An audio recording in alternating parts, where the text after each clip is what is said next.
नमः परमहंसा स्वादितचरणकमलचिन्मकरन्दाया भक्तजनमानसनिवासाय श्रीरामचन्द्राय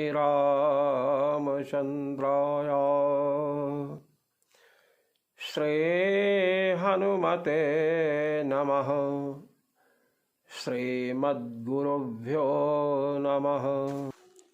आज हम आपको दीपावली के विषय में, जिसका एक नाम दीपमालिका है, दिवाली है, बतलाएंगे। देखें, स्कंद महापुराण के वैष्णव खंड के कार्तिक मास के महात्म्य में त्रयोदशी से लेकर दीपावली तक किस प्रकार हमें दीपक लगाना चाहिए, उस दीपक से हमें क्या लाभ है, इसका वर्णन किया गया है। देखें, कार्तिक कृष्ण पक्ष की त्रयोदशी के दिन प्रदोष काल में यमराज के लिए दीपक लगाएं और नैवेद्य अर्पित करें तो अकाल मृत्यु का नाश होता है, अपमृत्यु विनष्ट होती है। यमदूतों ने यमराज से पूछा कि महाराज ये बतलाइए, अपमृत्यु के नाश का सरल उपाय क्या है? तो उन्होंने कहा कि कार्तिक मास की त्रयोदशी तिथि को प्रदोष काल में जो दीपदान करते हैं उनकी अपमृत्यु अर्थात अकाल मृत्यु नहीं होती है। प्रदोष काल में यमराज के लिए दीपदान करें तो उसके मंत्र भी हैं, जैसे मृत्युना पाशदंडाभ्याम मृत्युना पाशदंडाभ्याम कालेन च मया सह त्रयोदश्यां दीपदानात् सूर्यजः प्रीयतामिति।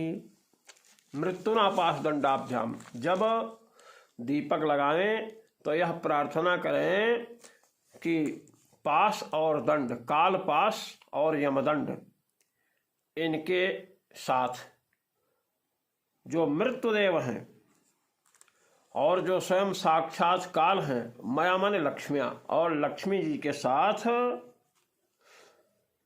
सूर्यजः, भगवान सूर्य के पुत्र जो वैवस्वत यम हैं, वे प्रसन्न हों। तो मृत्यु, काल, कालपाश, यमदंड, इनके साथ और लक्ष्मी जी के साथ आप प्रसन्न हों तो अपमृत्यु, अकाल मृत्यु कहते हैं, इनकी मृत्यु आ गई, मृत्यु देव की पूजा हुई, यमपाश का प्रभाव नहीं पड़ेगा, यमदंड का प्रभाव नहीं पड़ेगा, साक्षात काल भी क्रुद्ध होगा तो उस दीपदान से शांत हो जाएगा और लक्ष्मी देवी की कृपा होगी, धन संपत्ति की प्राप्ति होगी। इस प्रकार त्रयोदशी को, कार्तिक मास की त्रयोदशी को दीपदान का फल है। अब जैसे आज दिवाली है, दीपावली है, दीपमालिका है, तो जिस दिन दीपमालिका हो उस दिन से आरंभ करके आप 3 दिन तक दीपक लगाएं। क्यों 3 दिन तक दीपक लगाएं? क्योंकि लक्ष्मी की कामना, धन ऐश्वर्य की कामना संपूर्ण सकाम प्राणियों को होती है। महाराज बलि ने जब भगवान उनके ऊपर प्रसन्न हुए तो महाराज बलि को जब वर देने के लिए कहे तो उन्होंने भगवान श्रीहरि से वर मांगा, वरदान प्राप्त किया। ये स्कंद महापुराण के वैष्णव खंड के कार्तिक मास महात्म्य में ये चर्चा है। भगवान ने महाराज बलि से कहा था कि मैंने आपसे छद्म रूप धारण करके, ब्रह्मचारी का रूप धारण करके भिक्षा प्राप्त की, 3 पग भूमि की, और फिर विराट रूप धारण करके नाप लिया। इसलिए मैं आपको 3 वरदान दे रहा हूं। तो महाराज बलि ने कहा कि सुनिए प्रभु, दीपावली से 3 दिन पर्यंत भूलोक पर मेरा राज्य रहे। उस समय जो भी प्राणी पृथ्वी पर दीपदान करें, उनके घर में आपकी प्रियतमा श्री लक्ष्मी जी स्थिर भाव से निवास करें। यह वरदान महाराज बलि ने भगवान विष्णु से मांगा। ये चतुर्दशी की बात है। तो चतुर्दशी और जिस दिन दिवाली है, प्रतिपदा, 3 दिनों तक यदि हम दीपदान करते हैं, महोत्सव मनाते हैं, तो महाराज लक्ष्मी स्थिर होती हैं। चतुर्दशी की रात, जिसे काली चौदस कहते हैं, ये तंत्र में डाकिनियाँ, डाइने जो होती हैं, इसका बड़ा प्रयोग करती हैं। महारात्रि का प्रादुर्भाव हुआ था। शाक्त पुरुषों के लिए चतुर्दशी अत्यंत महत्वपूर्ण है, काली चौदस। महाराज स्कंद महापुराण में चर्चा आई है कि कार्तिक कृष्ण पक्ष की चतुर्दशी को यदि अमावस्या भी हो और उसमें स्वाति नक्षत्र का योग हो, तो उस दिन की दीपावली बड़ी सुंदर होती है। चतुर्दशी को, काली चौदस को अमावस्या भी लग जाए शाम को या दिन को ही लग जाए, और स्वाति नक्षत्र का योग हो जाए, तो उस दिन की दीपावली बड़ी महत्वपूर्ण होती है। उस दिन से 3 दिनों तक चतुर्दशी और अमावस्या और प्रतिपदा, 3 दिनों तक यदि हम दीपदान करते हैं तो उससे लक्ष्मी सुस्थिर होती हैं। दीपावली को हमें सामान्यतया क्या करना चाहिए? गौओं की पूजा करनी चाहिए, लक्ष्मी जी की पूजा करनी चाहिए। प्रदोष काल में दीपदान करें। प्रदोष काल सूर्यास्त जब होता है, उस समय प्रदोष काल लग जाता है। अपनी शक्ति के अनुसार दीपदान करें। कहाँ कहाँ करना है देखिए।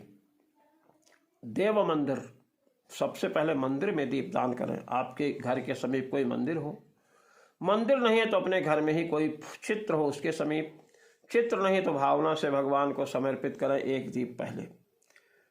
चौराहा, कोई श्मशान भूमि हो तो श्मशान से थोड़ा हट करके दीपक लगाएं। नर्मदा, गंगा जी, यमुना जी, सरयू जी नदी हो, जैसी नदियां हो, नदी के किनारे, पर्वत पर, अपने घर में, वृक्षों की जड़ में, गौशालाओं में, चबूतरे पर, और घर में प्रत्येक कक्ष में दीपक जलाना चाहिए। जला करके रख दीजिए। ये तो दीप प्रज्वलन की क्रिया हुई। अब अपनी सामर्थ्य है तो महाराज ब्राह्मण है, सदाचार संपन्न, और ब्राह्मण मिल जाएं, भूखे लोग कोई मिल जाएं, गरीब, उनको भोजन कराना चाहिए। उसके पश्चात